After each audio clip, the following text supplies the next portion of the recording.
Bueno, buenas tardes. El día de hoy les vamos a presentar unas fotografías de la práctica de histología que realizamos los estudiantes de medicina, Laura Valentina Martínez Herrera, Luna Marcela Vallejo Martínez y Santiago Fierro Herrera.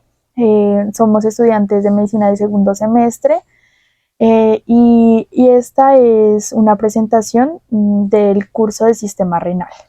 Bueno, como introducción a objetivo, tenemos que las prácticas en el laboratorio clínico por los estudiantes de medicina generan en los docentes la necesidad de evaluar el aprendizaje obtenido por los mismos para brindar el mejor escenario posible en la aprobación del conocimiento, para lograr un claro entendimiento de la ciencia básica. El laboratorio se vuelve protagonista y es en ese punto donde los docentes deben encontrar herramientas que les permita desarrollar un óptimo proceso de enseñanza-aprendizaje. En Colombia, los programas de medicina incluyen una práctica de laboratorio clínico que busca, además de la ya mencionada formación integral, aprovechar de mejor manera los recursos que están a su disposición. Aunque la práctica de laboratorio no decide la competencia futura en la práctica profesional, sí permite que el estudiante sea un médico profesional integral y aporte conocimientos y motivaciones dentro del ámbito. En ese trabajo veremos los resultados de las diferentes prácticas llevadas a cabo en los laboratorios de la Universidad Cooperativa de Colombia, Campus Pasto, en la materia de sistema renal. Este comprende una serie de órganos, tubos, músculos y nervios que trabajan en conjunto para producir, almacenar y transportar orina. Y consta de 2 riñones, 2 uréteres, la vejiga, 2 músculos esfínteres y la uretra.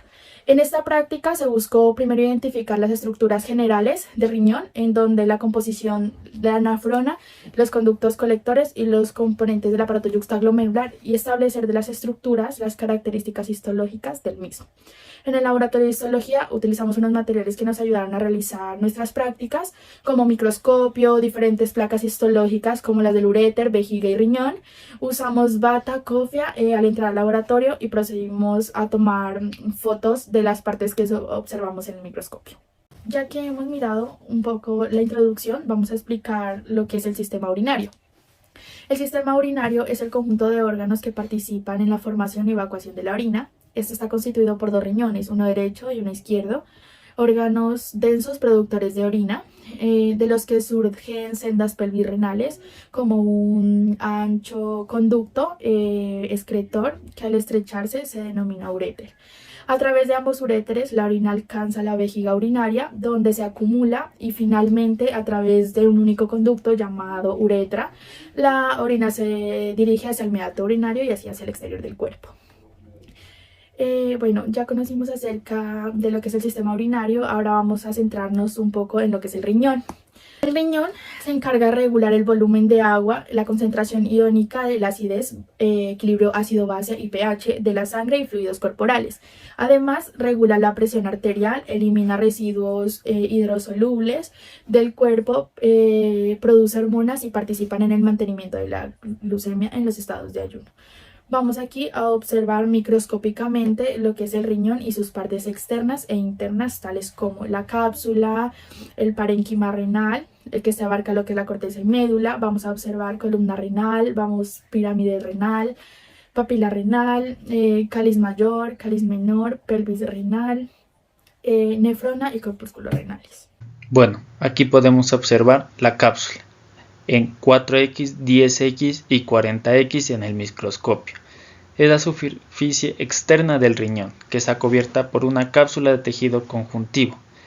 Esta cápsula está conformada por 2 capas bien definidas, una capa externa que está compuesta por tejido conjuntivo denso. Los fibroblastos en esta parte de la cápsula son relativamente escasos y tienen fibras de colágeno. La capa interna de la cápsula está compuesta por una gran cantidad de miofibroblastos.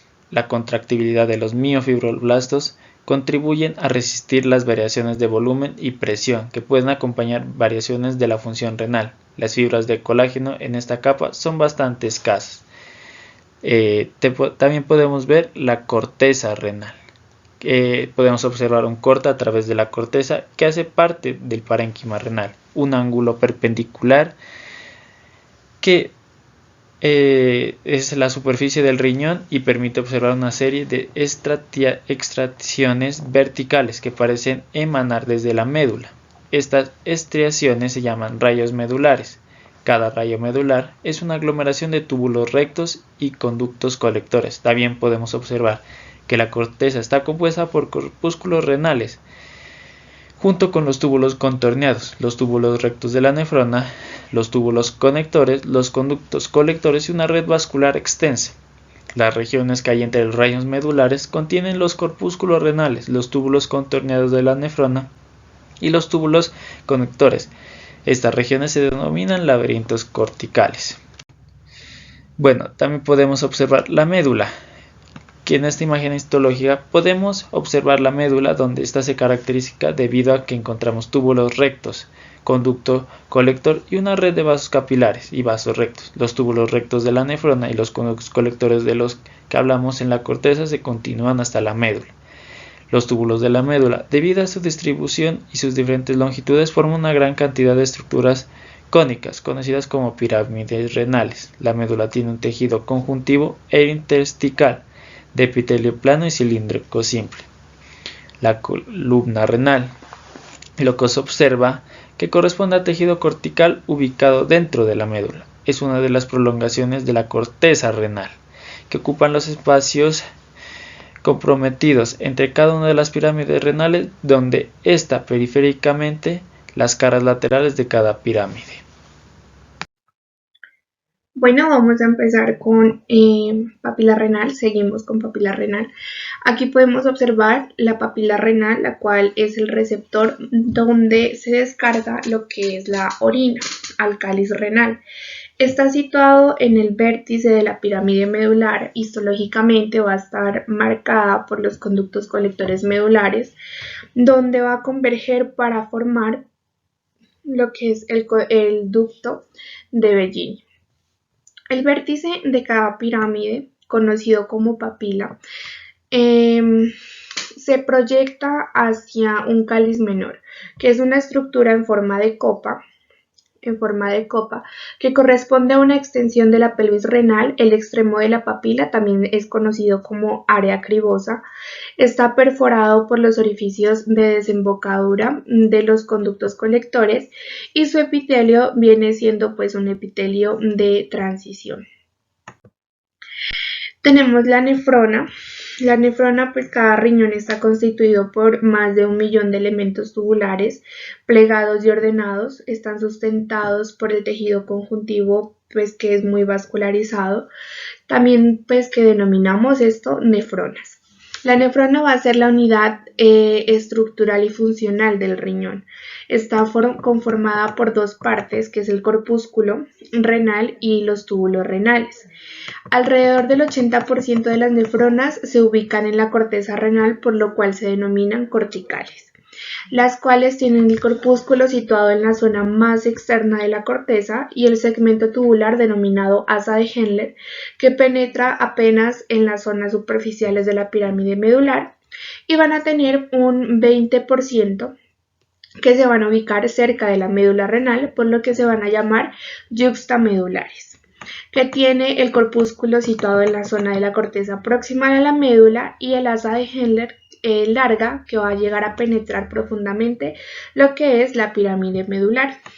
La nefrona va a estar compuesta, como dije anteriormente, por el corpúsculo renal y por un sistema de túbulos.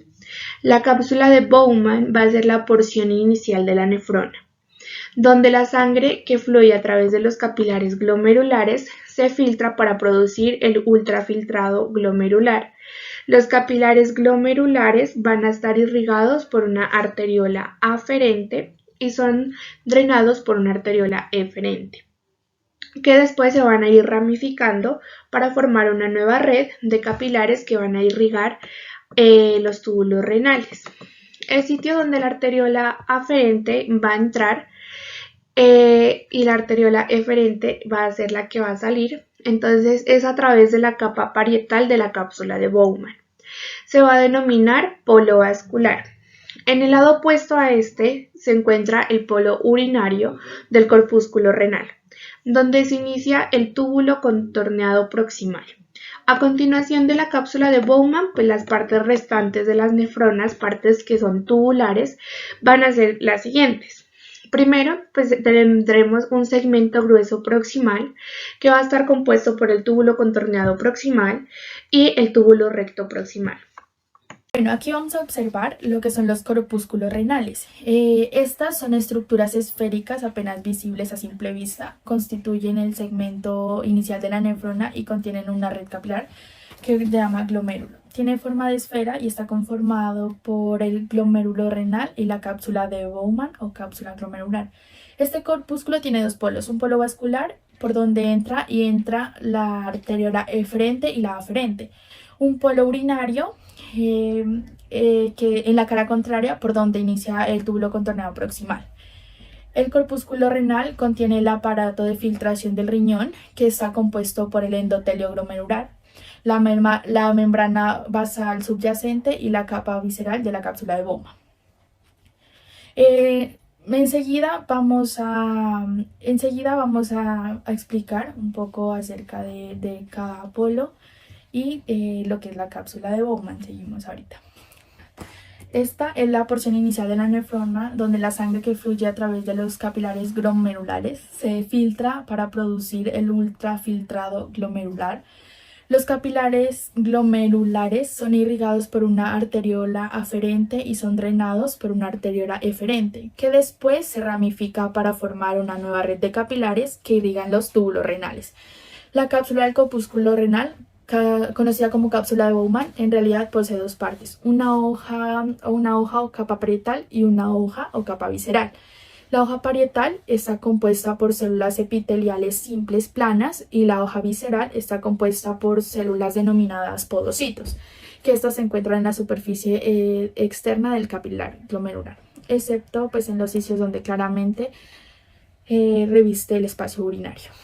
El glomérulo es la unidad de filtración del riñón. Está formada por una red de vasos sanguíneos pequeños que se denominan capilares, que se encuentran dentro de un saco que recibe el nombre de cápsula de Bowman. El espacio dentro de la cápsula que rodea los glomérulos se conoce como el espacio capsular de glomérulo. Cada glomérulo está ubicado al inicio de cada nefrona. La irrigación del glomérulo se realiza a través de la arteriola eferente.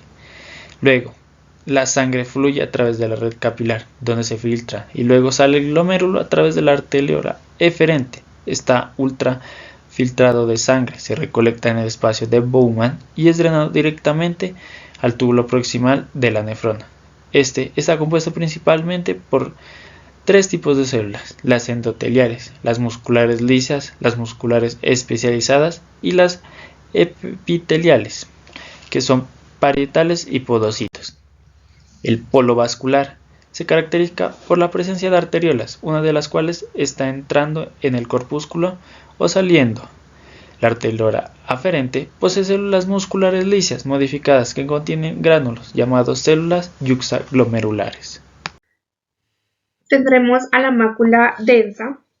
La mácula densa, pues las células se van a distinguir porque son más estrechas y a menudo van a ser más altas que las otras células del túbulo distal. Los núcleos de estas células aparecen muy juntos al extremo de parecer parcialmente superpuestos. De ahí el nombre de mácula densa. Las células de la mácula densa van a verificar la concentración de sodio en el líquido tubular, y estas pues van a ser también que van a regular tanto la velocidad de la filtración glomerular como la liberación de renina por las células yuxtaglomerulares. La activación de las vías de transporte a través de las membranas modifica la concentración iónica intracelular en las células de la mácula densa e inician los mecanismos de señalización mediante la liberación de varios mediadores como ATP, adenosina y también el óxido nítrico y las prostaglandinas. Las células del túbulo distal van a estar más apiñadas de un lado. Estas células apiñadas van a ser las que constituyen la mácula densa, que se ubica contigua a la arteriola aferente. El polo urinario. Entonces, en el polo urinario, La hoja parietal de la cápsula de Bowman es continua en el inicio del túbulo contorneado proximal, ya aquí el espacio urinario del corpúsculo renal continúa en la luz del túbulo proximal. Y las células de revestimiento pues van a cambiar de simples planas a simples cúbicas o también conocidas como cilíndricas. Estas van a ser bajas y van a tener un borde en cepillo. Tenemos el espacio urinario o espacio de Bowman. Este espacio urinario es donde llega la orina primaria del glomérulo. Es un espacio pues que se puede observar que está entre la capa parietal y visceral de la cápsula de Bowman. Tenemos los podocitos. Los podocitos participan en la filtración glomerular del plasma sanguíneo, pero también son importantes para mantener la arquitectura glomerular. Estos podocitos, pues junto con el endotelio y la lámina basal de los capilares sanguíneos van a ir formando la barrera de filtración de la sangre en el glomérulo, produciendo la nefrina. Mesangio. El corpúsculo renal contiene un grupo celular adicional que consiste en las células mesangiales. Estas células mesangiales más la matriz extracelular constituye el mesangio. Se encuentran cerradas por la membrana basal glomerular. La función primaria de las células mesangiales es mantener la estructura y la función de la barrera glomerular. No están todas dentro del corpúsculo renal, ya que algunas se encuentran fuera a lo largo del polo vascular, donde reciben el nombre de células lacis y forman el aparato yuxtaglomerular, producen prostaglandina y óxido nítrico. Bueno, seguimos con los túbulos renales. Aquí los segmentos tubulares de la nefrona se distinguen según el trayecto que adoptan, sean contornados o rectos, según su ubicación proximal o distal y según el espesor de su pared, grueso o delgado. A partir de la cápsula de Bowman, los segmentos secuenciales de la nefrona son, primero, túbulo contornado proximal. Este se origina del polo urinario de la cápsula de Bowman, presenta un trayecto contorneado y luego entra en el rayo medular para continuar como túbulo recto proximal. Tenemos túbulo recto proximal, también llamado rama descendente gruesa del asa de Hendler, que desciende hacia la médula. Tenemos rama descendente delgada del asa de Hendler. Esta es la continuación del túbulo recto proximal dentro de la médula. Describe una curva nu o asa y regresa hacia la corteza. Tenemos la rama ascendente delgada del asa de Hendler, que es la continuación de la rama descendente delgada. Tenemos también el túbulo recto distal o rama ascendente gruesa del asa de Hendler. Este asciende a través de la médula y entra en la corteza en el rayo medular para alcanzar la proximidad del corpúsculo renal. Luego abandona el rayo medular y entra en contacto con el polo vascular. En este sitio, las células epiteliales tubulares contiguas a la arteriola aferente del glomérulo se modifica para formar la mácula densa. Después el túbulo distal abandona la región del corpúsculo y se continúa como túbulo contorneado distal. Y por último, túbulo contorneado distal. Desemboca en un conducto colector de un rayo medular a través de un túbulo conector arqueado. Tenemos unos túbulos, el túbulo colector. Los conductos colectores corticales comienzan en la corteza. A partir de la unión de los túbulos conectores o túbulos conectores arqueados de muchas nefronas y siguen dentro de los rayos medulares hacia la médula. Entonces, cuando los conductos colectores corticales alcanzan lo que es conocido médula, se conocen como conductos colectores medulares. Estos conductos van a ir continuando su trayecto hacia el vértice de la pirámide, donde se une con unos conductos colectores que van a ser más grandes y estos pues se los va a denominar o se los va a llamar como conductos papilares o conductos de Bellini, que van a llegar a desembocar en lo que conocemos que es el cáliz menor. La región de la papila que contiene estos orificios, hay una desembocadura de estos conductos colectores y aquí en esta región se va a denominar área cribosa. El túbulo contorneado proximal es el sitio inicial y principal de la reabsorción. El túbulo contorneado proximal recibe el ultrafiltrado desde el espacio urinario de la cápsula de Bowman y las células cúbicas del túbulo contorneado proximal van a poseer especializaciones superficiales, que estas van a ser unas especializaciones superficiales complejas que van a estar asociadas con las células que se encargan de la absorción y del transporte de líquidos. Estos túbulos pues van a tener unas características, entre ellas es que tienen un borde en cepillo que va a estar compuesto por unas microvellosidades rectas muy juntas y van a ser bastante largas. Un complejo de unión pues va a estar compuesto por uniones herméticas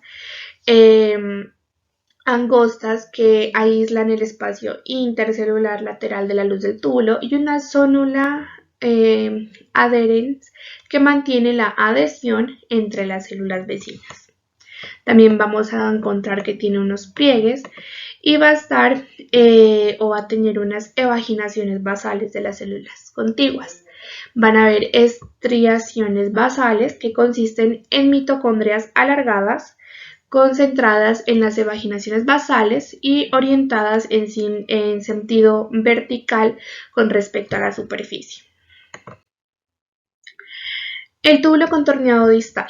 El túbulo contorneado distal va a ser la estructura y la función del túbulo contorneado distal, pues va a llegar a depender de la absorción del NAD. El túbulo contorneado distal, que se localiza en el laberinto cortical, tiene más o menos una tercera parte de longitud del túbulo contorneado proximal, porque comienza a una distancia variable de la mácula densa y se extiende hacia el túbulo conector. ¿Qué va a hacer esto? Que va a comunicar la nefrona con el conducto colector cortical. Las células del túbulo contorneado distal se parecen a las del túbulo recto distal en su rama gruesa ascendente, pero son un poco más altas y carecen de un borde a cepillo que sea un borde bien desarrollado. El túbulo recto distal es parte del ramo ascendente del asa de Henle. Ya mencionado, es parte del ramo ascendente del asa de Henle e incluye las porciones medulares y corticales, con esta última ubicada en los rayos medulares. Túbulo recto distal, al igual que la rama delgada ascendente, transporta iones desde la luz tubular hacia el intersticio. Las membranas celulares apical en este segmento posee transportadores electroneutros que permiten que los iones de cloro, de sodio y potasio incluyen en la célula desde la luz. El sodio es transportado activamente a través de los extensos pliegues vasolaterales por las ATPasa de potasio y de bombas de sodio. El cloro y el sodio se difunden hacia afuera del espacio intracelular por los conductos de cloro, lo cual hace que la luz tubular tenga carga positiva con respecto al intersticio. Este gradiente positivo proporciona la fuerza impulsadora para la reabsorción de muchos otros iones. En este movimiento significativo de iones se produce sin el movimiento de agua a través de la pared del túbulo recto distal.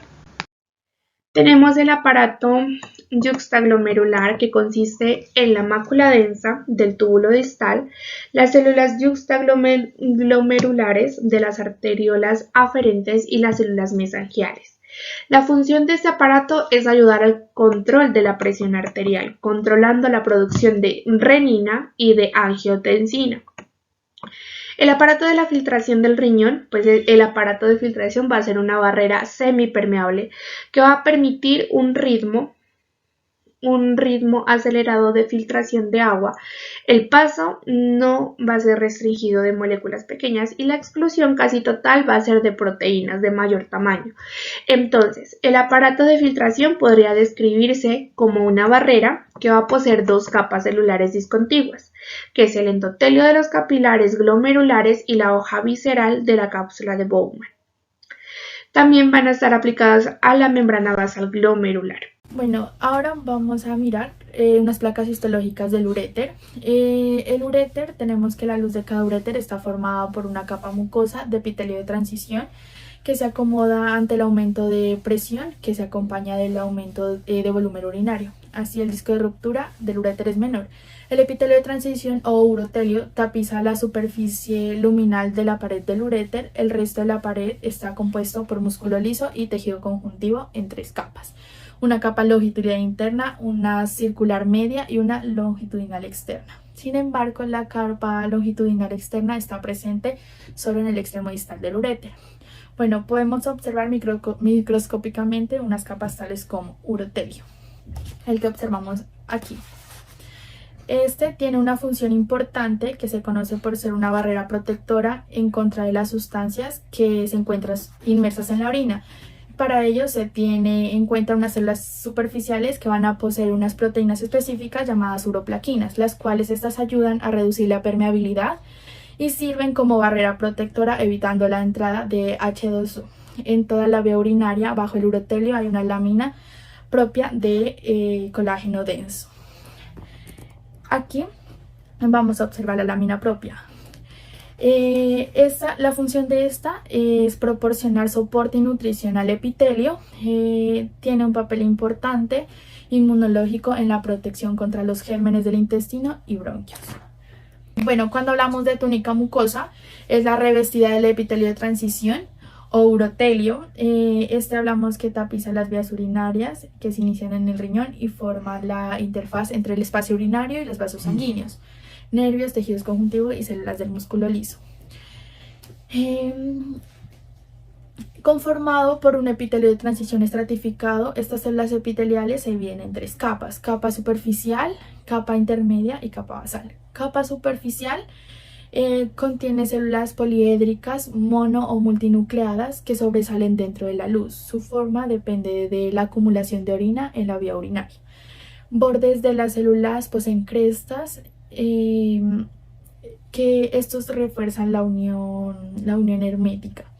Tenemos la capa intermedia, que son células en forma de pera conectadas entre sí, y células en cúpula suprayacentes por desmosomas. El espesor de esta capa varía según el estado de expansión de la vía urinaria. Y por último tenemos la capa basal. La capa basal son células mononucleadas, se localiza en la membrana basal y esta contiene las células madre del urotelio.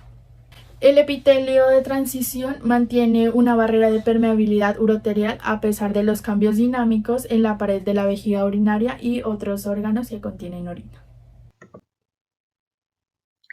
Tenemos una túnica muscular. El músculo liso de las vías urinarias está organizado en heces. Entonces, en las porciones tubulares vamos a encontrar uretra y uréter, y suelen haber 2 capas musculares. Como podemos observar en esta diapositiva, encontramos la túnica muscular longitudinal interna. Entonces, la capa o túnica muscular longitudinal va a ser un estrato interno que se organiza con un patrón de espiral muy abierto. Y tendremos, por otro lado, la túnica muscular circular externa. Esta también será un estrato externo que se organiza con un patrón de espiral apretado, y un músculo que juega un papel importante aquí es que es el músculo liso de las vías urinarias. Este va a estar mezclado con un tejido conjuntivo, de modo que forma haces paralelos en lugar de láminas musculares puras. Las contracciones peristálticas del músculo liso va a impulsar la orina desde los cáliz menores a través del uréter hasta la vejiga. Tenemos también una túnica, que es la túnica adventicia. Esta túnica adventicia está compuesta por tejido conectivo laxo, va a recubrir al uréter, aislándolo del resto de los tejidos, va a determinar la nutrición, reparación tisular, oxigenación y también los procesos celulares. Bueno, histología de la vejiga, que está formada por epitelio transicional sobrepuesto en una doble lámina propia de tejido conectivo, que sirve como barrera osmótica. El uroepitelio es la transición estratificada. Tiene como función el recubrimiento de las vías urinarias para protección contra sustancias como la harina. En la mucosa vesical, que es un tejido conductivo, fibroelástico, grueso. Esta tiene como función dar soporte y nutrición al uroepitelio. La túnica muscular presenta 3 capas, como músculo liso, longitudinal, circular medio y longitudinal externo. También posee unas fibras de disposición longitudinal, permite el movimiento de la mucosa. Y la túnica adventicia, podemos observar tejido conjuntivo con gran cantidad de fibras de colágeno y fibras elásticas. Esta túnica tiene como función determinar la nutrición, reparación tisular, oxigenación y algunos comportamientos en procesos celulares. Gracias.